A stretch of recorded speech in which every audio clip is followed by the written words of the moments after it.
Hey, Granny Gear here for Old Guy on a Bike. Now, this is a continuation of our gearing journey where I've been refining my gearing, and in this case, it's going to be the 1x mullet setup on my gravel bike. All right, let's get to it, because I'm out on the trail pedaling like a crazy man trying to see if this is better or worse. Here we go.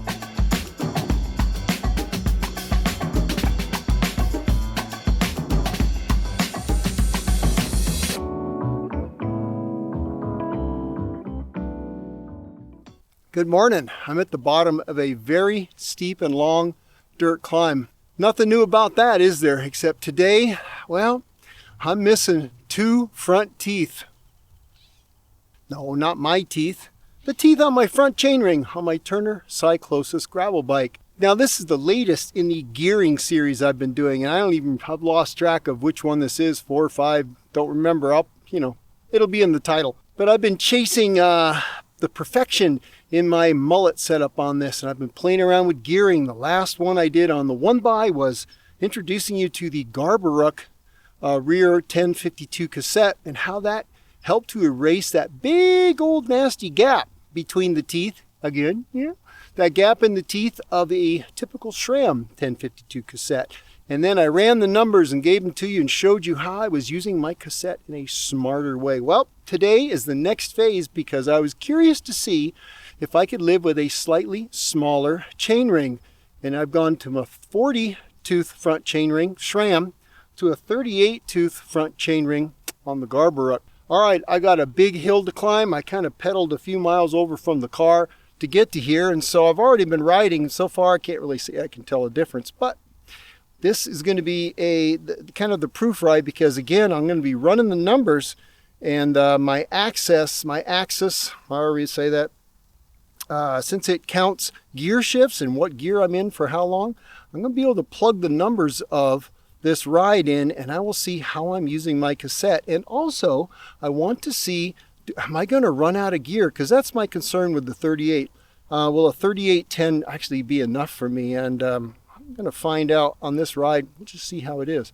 All right, guys, I got a lot of climbing to do. It's going to be hot. It's supposed to be almost 100 again today. Southern California summers kind of suck. All right, here we go. I'll see you along the way, and then when I get back to my front porch at some point, we'll start crunching some numbers, okay?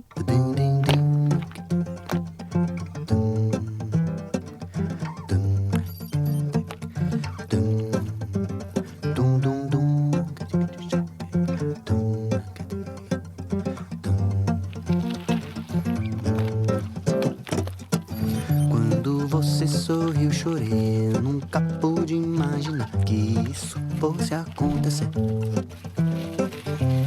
E numa bola de cristal. Okay, midterm report. I'm somewhere around 3/4 of the way up to the top.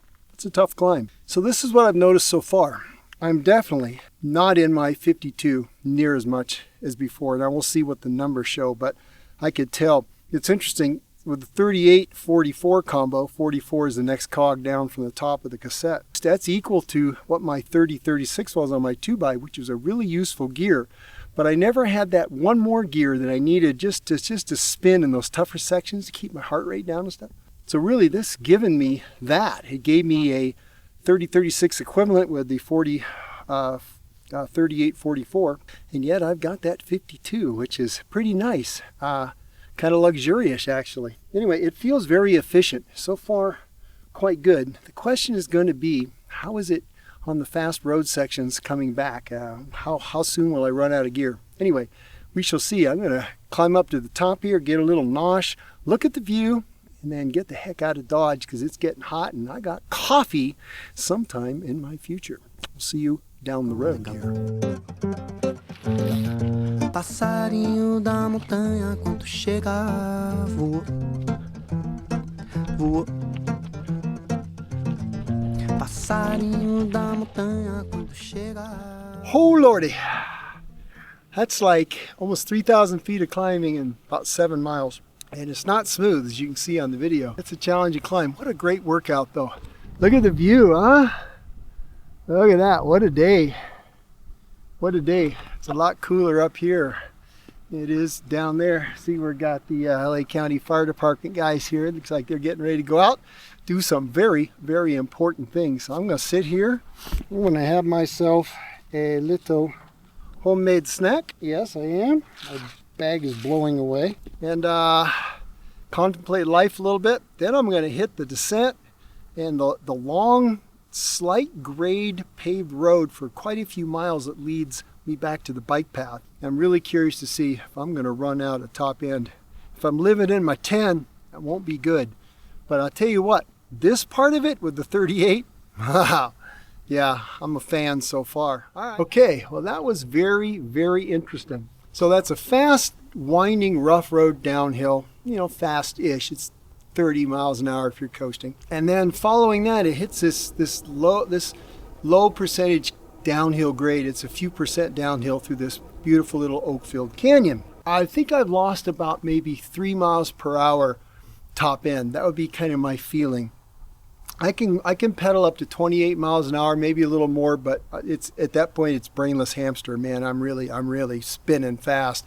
Not really something you could do for very long, but I could, catch the group maybe a little bit and then tuck in and coast like a madman. If I'm running at about 18 to 20 miles an hour, even 21, that's good in the 38-12. Remember, I have no 11 tooth, goes 10-12. That's very comfortable, very sustainable, and actually that's about where I would live on the gravel bike. If I'm just on the bike path, 18 to 20 miles an hour on a fairly level road, that's not working too hard. I'm moving pretty good.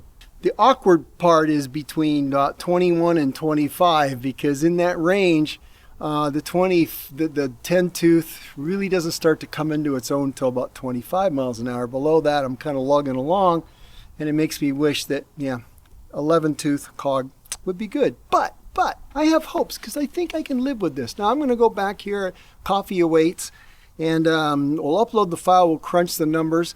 I think this would be at a disadvantage if I was in a pack and I got guys with 2x, like GRX stuff, or guys with bigger chain rings than I have. That wouldn't be great. That isn't really my situation very often. So I just need to live with it for me and a couple guys I ride with. And I think maybe I'm on to something here. All right, let's go see what the number says. But in the meantime, the next thing you see on video just might be me with a nice coffee.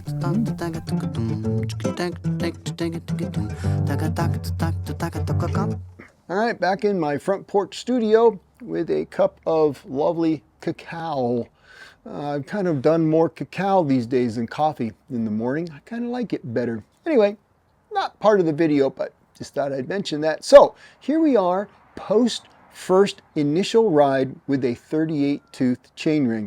So before we look at the numbers, let's look at the chainring itself. Now this is another Garbaruk product. Garbaruk, they saw my previous video on the cassette, and they were happy with how I used their product and whatnot, and reached out to me and said, hey, love to send you a chain ring to try. Well, I appreciate that, Garbaruk, I really do. However, I'd already ordered one, so the one I got, I'd already bought. However, I do appreciate them reaching out, and I hope we can work together in the future, because I've got another project or two in the works. But meanwhile, let's take a look at that chainring I use, because isn't it a pretty thing? It's 38 tooth round. And the reason I mention how pretty it is if you look at the SRAM ones and maybe even some of the Shimano stuff, pretty industrial looking, isn't it? But this, I don't know.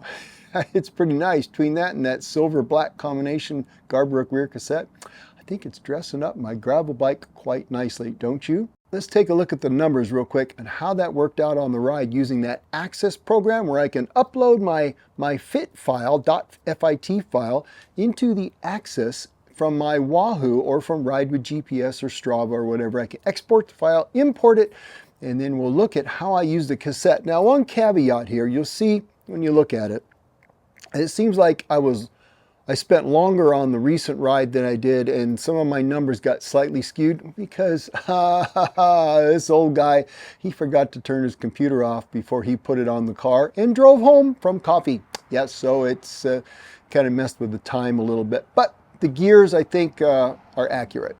All right, so I got an image up on the screen that I'm going to be referring to, and you can see it's just two screenshots from the Access app. And on the left, you'll see the front rings, so you can tell which one is which. It'll says SRAM 1x38 tooth, and on the right, SRAM 1x40 tooth. Now, just ignore the extra 10 minutes in there. My ride times were within a couple minutes of each other from last time. Same route and everything. Just because, like I said, I swore I turned my computer off and ended the ride at coffee, and apparently I got all excited to get an iced coffee, and I didn't. So that's that extra 10 minutes or so that are in here. Okay, so when you look at this, what you can see right away, the time difference of how much I spent in the 52 tooth. Now, you really need to go back and watch that video on when I was working with my cassette and trying to get rid of that gap, because the goal was to spend less time in that big old, totally cross-chained, easily worn out aluminum 52 cog that lives on most all of these cassettes. I didn't want to run in that all the time for obvious reasons, and go watch that video. That worked out actually quite well, but this is like the next step. So you look at the 52, you can see that on my last ride with the 40 tooth chainring, I spent 30 minutes in the 52 cog, 30.49, 30 minutes, 49 seconds. You look at it on this ride, it's 21 minutes, 47 seconds. That is a big difference. And I noticed it right away at the bottom of the first climb. This ride, once you hit the dirt, it's very steep. It starts off steep just like almost right away. I wasn't in the 52. I wasn't in the top cog in the cassette for probably 10 minutes of the climb, where I would have been in it almost right away before, just so I'm not immediately like loading my legs up for the next 2 hours of climbing or whatever it is.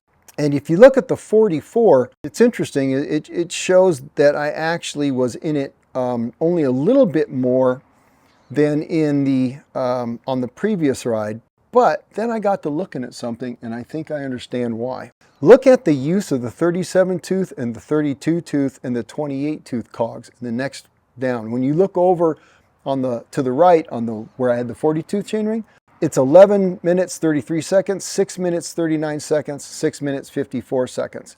I wasn't in them all that much. The 37, not too much, and the 32, I was hardly in that at all.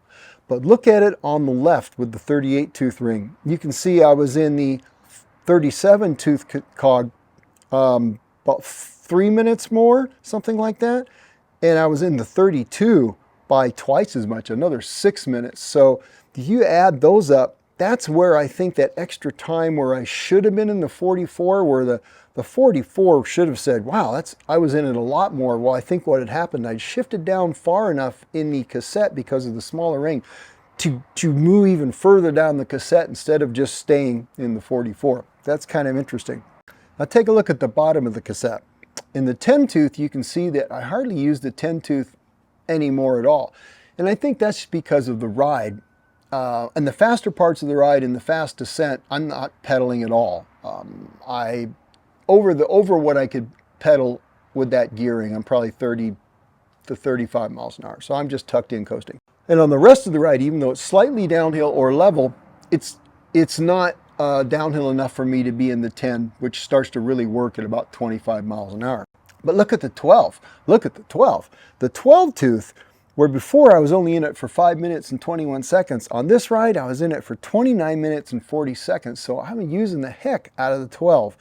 And the 14 is not that much different, actually. I think everything just kind of came down a little bit in the cassette, which is, I guess, kind of what you'd expect with a smaller front chainring. Well, so far, I think it is a success. Now, I'm going to live with it for a while. I'll see if it's a long term. I'm sure there's going to be some rides, some situations where I wish I had a 40 tooth chainring back. And so we'll see. We'll see how it works out.